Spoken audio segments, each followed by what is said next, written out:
Okay.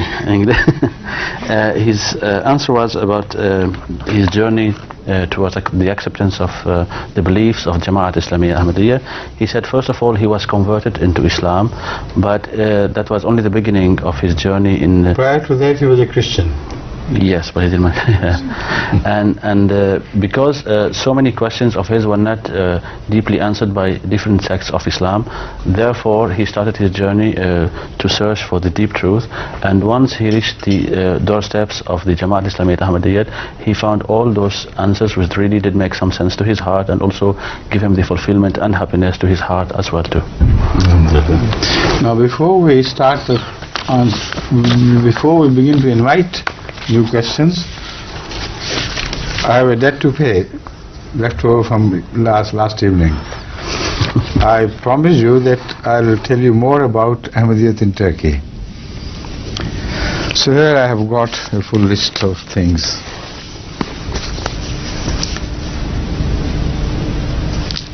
The first Ahmadi was recorded in not only in our history but recorded by Hazrat Masih Maud ﷺ himself. In the first 313 who accepted him before 1900, and these 313 are called because of the Battle of Badr. 313 participated in that, and they actually made the beginning of victories for Islam to come. So this is why Hazrat Masih prepared a list of 313 companions, and in that list his name is 291st from Turkey, imagine. And his name was Sayyid Muhammad Afandi radiyallahu ta'ala anhu. Right? Now, as far as I know, this is not mentioned here in history. As far as I know, I had a vague idea which I mentioned too, that there was somebody who accepted Ahmadiyyat in Masih's time. This is he, in fact. But he went on preaching to others, although we lost touch with him. He was not in touch with Qadian and Rabwa regularly, but we know that he was active, and he remained active throughout his remaining life, because those Ahmadis which are reported appeared here and there, who were mentioned by that the British roaming ambassador. They were, to the best of our knowledge, were made by him, because there was no other link between them and Ahmadiyyat other than somebody in Turkey who was continuously preaching Ahmadiyyat.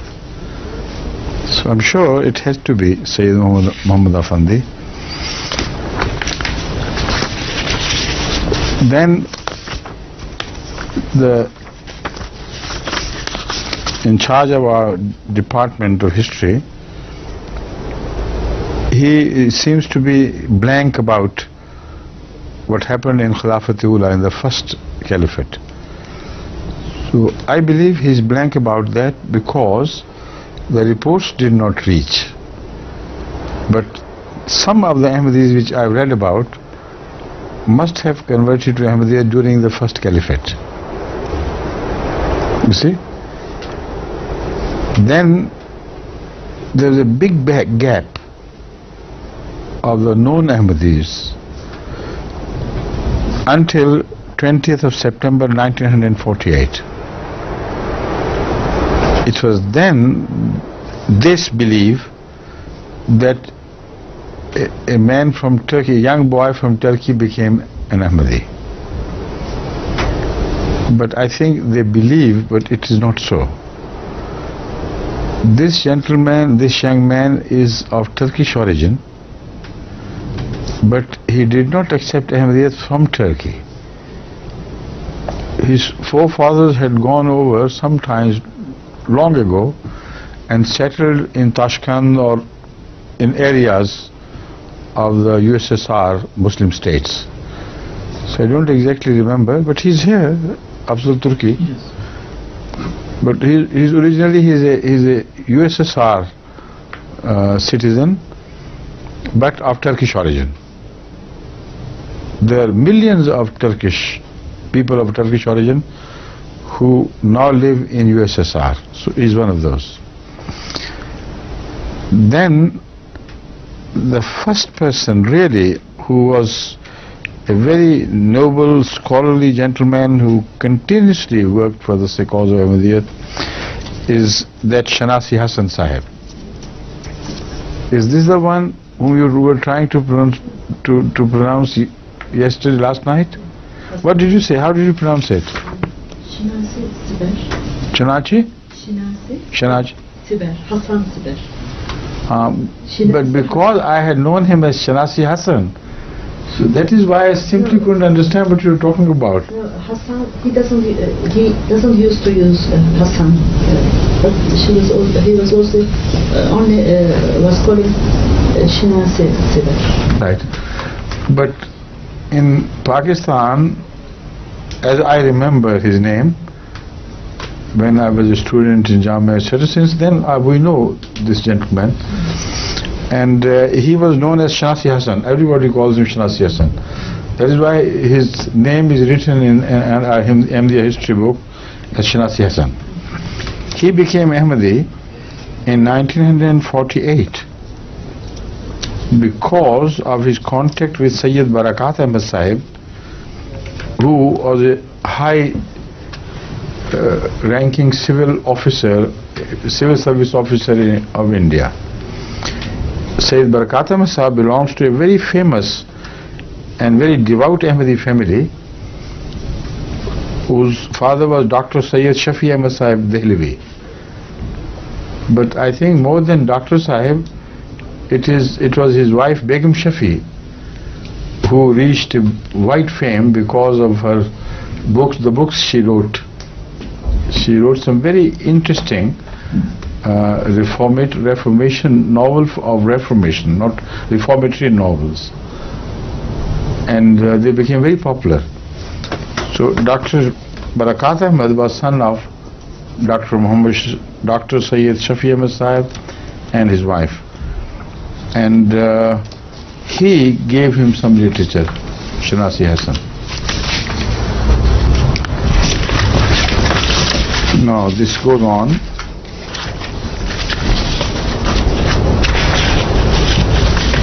Dr. Barakat Ahmad was a press attaché of India in Ankara in those days. He gave him first the English version of English rendering of the Quran by Jamaat Ahmadiyya. When he read it, he was completely transformed. Just reading that translation of the Quran, completely changed him. And from then on, he started serious study. So, in fact, he became a regular member of the Jamaat in 1960. From 48, he was treated as Ahmadi because he was very dedicated and he loved Ahmadiyya so much. But actually, his Bai'at was initiated. He was formally initiated in 1960. Then he started working for Ahmadiyyat, and he is the gentleman who translated the introduction to the Holy Quran in Turkish. This became so popular. This is first translation of Shanasi Sahib, that the Ministry of Religious Affairs published this in the number of 10,000, and it was officially the ministry who distributed this translation widely. He himself told me. Huh? He himself told me. Shanasi Sahib. Yes. On the 20th of November 1956, although, as I told you, he was understood to be an Ahmadi, but he had not yet accepted Ahmadiyya formally, he wrote a very dedicated letter to Hazrat Muslim Maud. Incidentally, his wife had also become an Ahmadi. Her name was Sabiya Khanam. See? The letter he wrote is a long one, but I read a few sentences. A very long, very dedicated letter. And remember, it was written to Muslim 4 days before he actually had become Ahmadi initially. I mean, formally.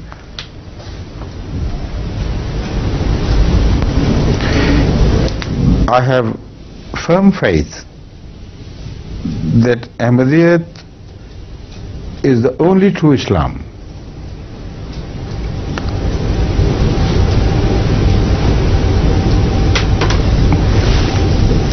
Who is capable of delivering Islam to the 20th century.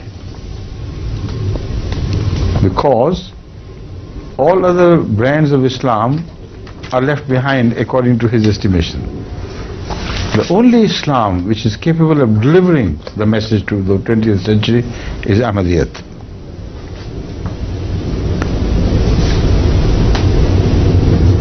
He said the brand of Islam, the type of Islam you are presenting to the world reached me first by your own work, Introduction to the Holy Quran.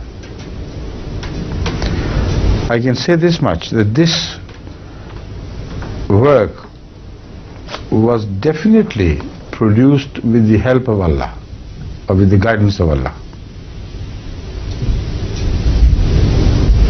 It was this reading which removed many doubts and suspicions about the teaching of Islam from my heart and purified my views. But there's a long letter. I don't think we should read all of it.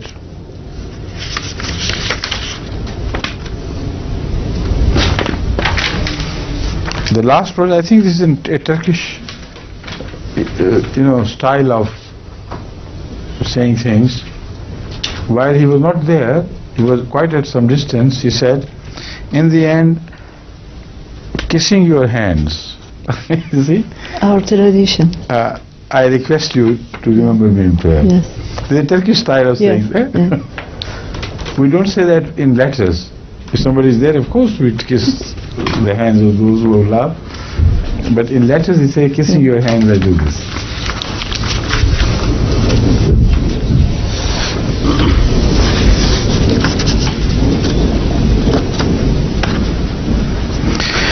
Once he wrote a letter to my elder brother, who was then the Wakil Tabshir, the secretary for preaching of Ahmadiyyat in countries other than Pakistan. He became very friendly to, both became friendly to each other, because my elder brother, Hazrat Mirza Mubarak Ahmad Sahib, when he went to Turkey, he met him and they became very close. So he wrote to him, I want to tell you a secret of mine. Before becoming an Ahmadi, I was about to become a Christian. I know. He himself. You know that? Yeah. This is what he told him. He wrote to him. I know. He said the ignorance and the arrogance of the Muslim clergy knows no bounds. It's limitless. So, trying to learn Islam from them was tantamount to hating Islam, because an intellectual man cannot agree with the mullah's concept of Islam. So he said it was this which had pushed me over to the very brink of destruction, and I was about to accept Christianity, when with the grace of Allah I was saved by the hand of Barakat Ahmad Sahib and the literature he gave. Right?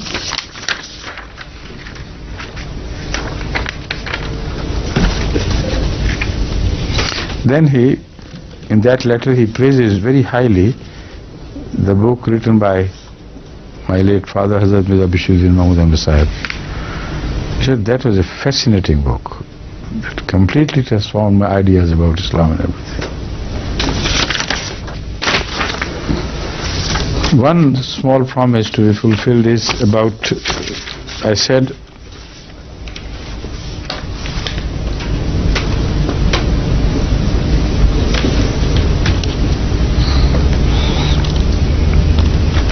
but I'm sorry, it's the same verse which you had. Yes, only one was another one which we could find from the first one. But still that is missing here. I said Jahula, the word Jahula, as far as I remembered, had been used in pre-Islamic poetry, in the sense which I explained. But